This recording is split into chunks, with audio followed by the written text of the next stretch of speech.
visi dar kartelį užsukę į šį jūsų kanalą. Mano vardas yra Beata ir šį kartą aš jums filmuoju antrąją savo balandžio mėnesio pirkinių dalį. Jeigu nematėte pirmosios, kviečiu pamatyti pirmąją dalį ir po to pažiūrėti šią antrąją dalį, pamatyti, kągi dar aš įsigijau balandžio mėnesį. Taigi, balandžio mėnesį mėno, neatsimenu, ar praėjusiam video sakiau, balandžio mėno buvo pakilimų ir nuosmukių mėno, nes apsirgau šiek tiek, po to mano kitasis diskas nustojo veikti, bet buvo ir gerų dalykų, gavau ne vieną siuntinį, kuris tikrai pakėlė mano nuotaiką, žodžiu, buvo pakilimai nuosmukiai, tikiuosi, gegužės mėno bus daug geresnis. Ir kalbant apie mano kietąjį diską, kuris vieną dieną nusprendė, kad jau nebenori man atidaryti jokios mano informacijos ir pasiliko su visais mano nufilmuotais video, nuotraukom ir kitais archyvais, tai teko ieškotis naujojo, o jie tikrai yra labai nepigus. Ir ačiū mano, kaip sakant, vyrui, jis man nupirko šitą iš firmos VD Elements, taip sakant, ne, dviguba V. Turi ilgesnį pavadinimą, dabar aš jo negaliu rasti, neatsimenu, gal buvo ant didesnės tos pakuotės.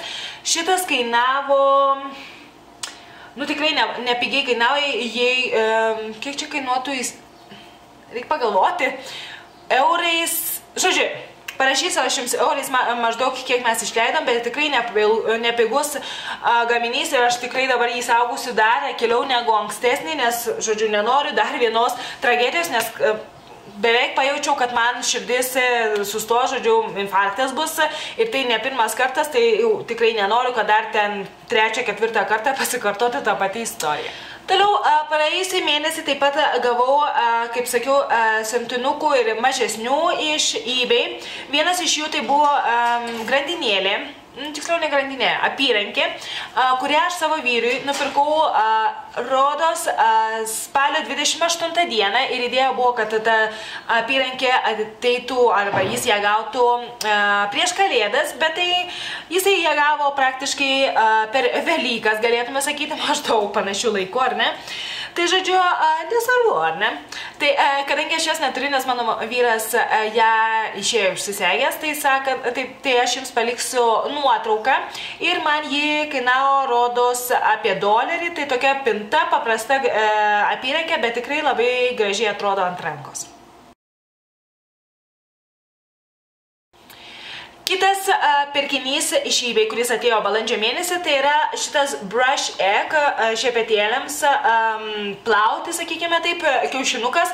Nusipirkau 2, kitas yra tokios kaip mėtinės spalvos, bet nežinau netgi kur jis yra, bet žodžiu parodau vieną, neatsimenu šito kainos, tai tikrai neatsimenu, bet gal irgi koks $1 kiekvienas ar panašiai, jeigu rasiu nuorodą į šitą gaminį savo eBay profilyje, tai jums paliksiu po šiuo video, bet žodžiu, dar vienas balandžio mėnesio pirkinys arba gavinys, nes aš gavau būtent balandžio mėnesį šią prekę. Lygiai taip pat gavau balandžio mėnesį siuntinį iš Gerard Cosmetics. Aš žinoma užsisakiau anksčiau, bet filmuoju dabar, nes gavau balandžio mėnesį. Ir kai aš užsisakinėjau, man atrodo, turėjo Gerard Cosmetics tokį dalyką kaip 4 lūpdažiai už 2 kainą ar panašiai. Aš tikrai nerekomenduoju jums pirkti lūpdažių už tą normalią jų kainą, kur jie kainuoja gal apie $20. Tikrai visą laiką galite rasti jų akcijų, ar kaip pavadinti, 4 už 2 kainą, ar ten 3 už 2 kainą, ar panašiai, kokius nors ten visokius dalykus jie daro. Tai žodžiu, ir plus dar dovanojo irgi už tam tikrą sumą, kaip ir kau, dovanojo savo skystą pravedimą, tai tu jį parodysiu. Ir taip pat įsigijau dar vieną šviesą atspindinčią pudrą iš Gerard Cosmetics arba highlighterį. Dėžutė yra štai tokia. Man atrodo, anksčiau, kai pirkau, turiu 2, Marilyn ir Audrey. Man atrodo, dėžutė buvo be žvaigždučių, bet gali būti, kad ir ne. Ir lėktuvai nusprendė dabar paskraidyti čia irgi virš galvos. Dėžutė yra tokia, jeigu nesate matę Gerard Cosmetics firmos gaminių, amerikietės neretai jos parodo. Ir šitas vadinasi, šitas highlighteris bus daug greičiau man sakyti, vadinasi Grace. Ir aš kai jį pamačiau, jis yra pats šviesiausias ir pagalvojau, kad šitas turėtų man tikrai labiau tikti nei Marilyn ir Audrey. Tie man patinka, bet kažkaip ne taip jau labai, sakykime, man atrodo, labiau gal tamsesnės odos žmonėms, O šitas yra labai gražus, aš jį esu užsitepusi šiandieną ir tikrai mano odos spalvos žmonėms dar šviesesnės galbūt irgi turėtų būti tinkamas šitas gaminys ir šitas man tikrai patinka ir manęs nenuvylė. Ir įsigijau, kaip sakiau, 4 lūpdažius. To juos parodysiu, jie yra būtent tokiose juodose dėžutėse be žvaigždučių. Vienas iš jų yra London Fog. Pagalvosite, kad kokią aš keistą spalvą čia įsirinkau tokią, žodžiu, man patinka pastaruoju metu išbandyti keistas spalvas. Tai yra šita spalva tokia violetinė su pilku atspindžiu, ar kaip čia pasakyti, žodžiu, rudenį man atrodo visai neblogai bus. Kitas yra Mystic Moon, toks labiau rusvas, nesu rudų spalvų mėgėja, bet sakau, kodėlgi ne, aš kai mačiau nuotraukose, patraukė mano dėmesį nuo pirmos dienos, kai aš pamačiau šitas 2 spalvas ir turiu lūpdažį Underground, kuris man atrodo, kad turėtų būti panašus į šitą vidurinį, bet dar aš jų nelyginau. Ir kitas normalesnis yra Kiss and Tell, toks rožinis, pavadinkim taip, ar rausvai rožinis, raudonai rožinis tiksliau.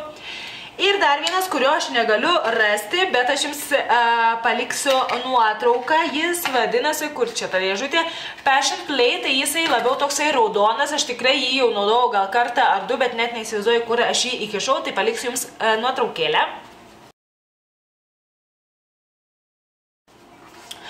Ir kaip sakiau, gavau dovanų, tai yra skystas pravedimas, kuris buvo šitoje, tokioje kaip trikampėje dėžutėje, sakykime, ar trapecijos formos. Parašyta, kad pagaminta Vokietijoje, nežinau ar viskas, bet tikriausiai viskas, vadinasi Eternal Eyeliner ir parašyta cruelty free, tai yra nedaro bandymų su gyvūnais ir dar neatidariau, netgi kaip matote to plastiko, taip sakant, nes turiu šitą, turiu tą iš Kiko, dar turiu iš meksikiečių firmos Bisu, tai kaip sakant, turiu ne vieną, tai reikės po truputį man juos išbandyti, jeigu norite kažkokio video apie Gerald Cosmetics ar panašiai, žodžiu, rašykite komentaruose, jeigu norite mano įspūdžių ar ko nors panašo, žodžiu, rašykite komentarus. Dar 2 prekės iš praėjusių mėnesio, tiksliau iš kovo pabaigos, nes kovo mėnesį aš nufilmavau, sakykime, pirkinių video anksčiau savo kitam kanalui, tad šitie pirkiniai iš tiesų yra paskutinių kovo dienų, bet aš čia juos jums parodysiu, nes čia kaip ir pirmas mano toks bendras mėnesio pirkinių video. Tai, žodžiu, nusipirkau šitos batelius, tiksliau mano vyras man juos padovanojo.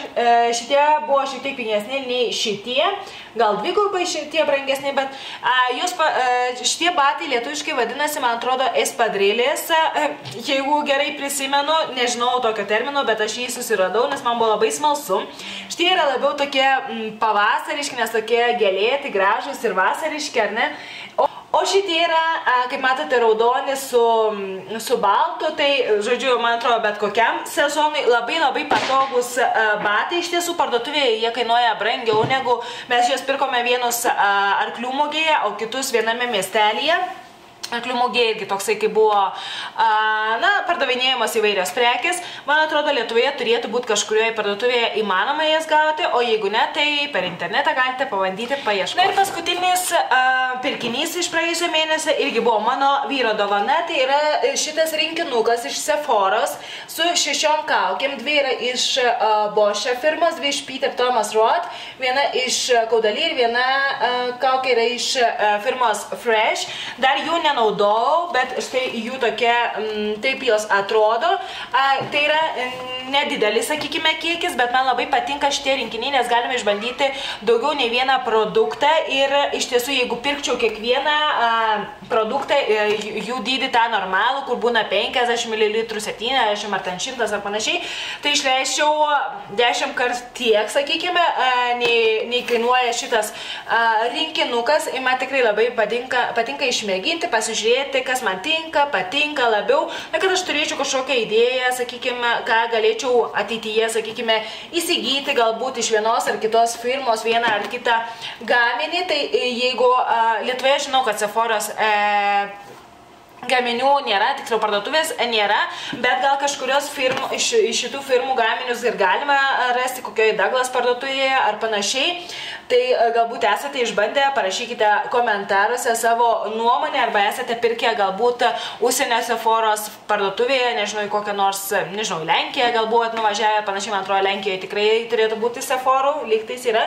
Tačiau parašykite, nes aš dar neišbandžiau, o dėžutė šiaip man labai patinka, kai aš baigsiu šitas kaukės, tai išimsiu šitą plastiką ir susidėsiu, nežinau, gal savo papuošalus ar panašiai, gal išpuošiu tą dėžutę, nes jinai ganėtinai tokia tvirta, kieta, taip sakant, tai, žodžiu, paskutinis balandžio mėnesio pirkinių. Tai tiek tų balandžio mėnesio pirkinių, tikiuosi, kad jums buvo nenuobodu, tikiuosi, kad jau pažiūrėjote ir pirmąją dalį, lauksiu jūsų komentarų po šiuo video, norėčiau sužinoti, ką jūs įsigijote balandžio mėnesį, o aš jums linkiu, kad gegužės mėnuo būtų nuostabus, gražus, tikrai pavasariškas, gegužė yra mano mėgstamiausias apskritai metų mėnuo ir pavasario mėnuo, nežinau, ar dėl to, kad mano gimtadienis, bet man labai patinka gegužės mėnuo. Jeigu jūs švenčiate gimtadienį gegužės mėnesį, tai aš jūs sveikinu su gimtadieniu, parašykite, jeigu kas švenčiate gimtadienį ir kurią dieną. Ir aš jums siunčiu daug bučkių, rūpinkitės savimi ir susitiksime kitame video. Iki.